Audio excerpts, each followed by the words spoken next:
Good morning and thanks for watching the Billabong Pro Tahiti. We're into heat number 3 of the opening round of competition, and this heat features a world champion. Adriano de Souza takes on Miguel Pupo and Kai Otton. Basically the judges were looking for the tube, but as the event progressed, Medina kept doing those turns, and then all of a sudden the judges started rewarding it. So I think we're going to see a bit of that in this event. Now kicking off with a score in this heat, Miguel Pupo flies out the back.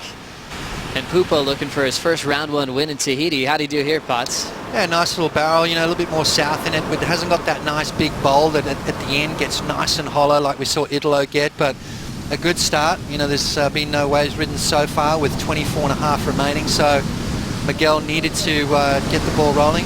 23-minute mark. De Souza looks interested to kick off round 1, heat number 3. Sitting a little bit wider towards that west ball. He'll lock in on the takeoff. Now stalling to max out the tube time. De Souza now on the board, and we'll compare that to Pupo's start. Now Kai will have priority with 23 to go. Apart from Kai, I suppose, but De Souza, nice little end bowl here. The other guy's a little bit too deep on this occasion, but De Souza finds a nice little cover up, gets the ball rolling. So he's made it quite clear the kind of waves that he's going to be looking for. Nice tight little barrel right there. Good tube riding technique, obviously perfecting that. Great entertainers of the sport. Got a wave during the break, Pots. Yeah, well, this is what he was waiting for. You know, one of those deep ones. You could see where he was positioning himself on the reef.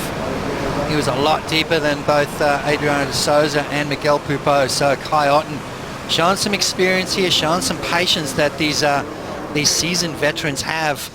Straight into the barrel there, there's no bottom turn, grabs the face and positions himself perfect through that tube ride. Great technique there, and then finished off with that trademark wraparound cutback. Very similar to the way Oki was surfing when he won this event, Joe. Always impressive to see Kai's approach. And how important is that finishing move on this wave at Teahupo'o? Kai off with a bang, and a 6.83, backed it up with a 3, so in the lead. Not a bad approach for Kai Otton. Just pulling under the hood on this one to back up his score real quick, Potts. Yeah, you know, that wasn't going to be a big score, so he knew he needed something special on the after he came out, and that's exactly what he did. Big wraparound turn, just for his confidence. You know, walk away the quarterfinal or better. He's done it before, so let's see if he can do it again. 12-minute mark, we see Kai Otton just without priority pulling under the hood on a lengthy tube ride.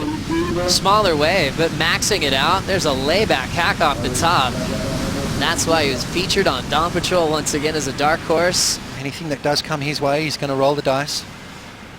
Not a huge wave here from Kai, but perfect technique there, straight in the barrel, and then using both hands to slow himself down for that bonus section on the inside, and then unleashes that turn. You know, we talk about how important that's going to be down the track. Those quick little bottom turns and create more speed, where the backhand, it's really hard to do. So that forehand advantage, when those smaller barrels, you also can see it start to tighten up, and you can get small to get out of the exits, and those exits being clean, where you enter out of it or exit out of it, that's so important for the judges to say, you know, that this was a clean barrel, and just those points of differences, you know, and again, he's able to do those turns after the wave has finished, or the barrel is finished, and I think those are key elements. And Kai, 6.83 and a 5.17. During that heat recap, Miguel Pupo took his second wave. Yeah, nice and deep for Pupo here. Can he come out of this one up and over the foam ball and get swallowed up? And you know what, even at the size it is right now, that wave can beat you down. Kai Otton driving through a barrel as well, nice and deep. Is he going to come out of this one? Perfect surfing there from Kai Otton. You can see that kick out here at Teahupo'o, whether or not it was a good wave. Now De Souza's turn. He takes up nice and deep. The wave spits its guts out without the world champion. And then it's hard to get that real driving sort of maneuver. You can see him grabbing the rail, slowing himself down. Now he decides, okay, let go. Draws his line perfectly, but just a little bit too deep right there. You've got to avoid that foam ball. Once that lip hits the surface of the water, all this white water shoots up the face of the wave and literally unhinges you. So De Souza just a little bit too deep on that occasion, unfortunately. Further to the right of your screen you're sitting, you're looking for those west ones that are real chunky, wide open. That's the ones Kai's found, and good scores.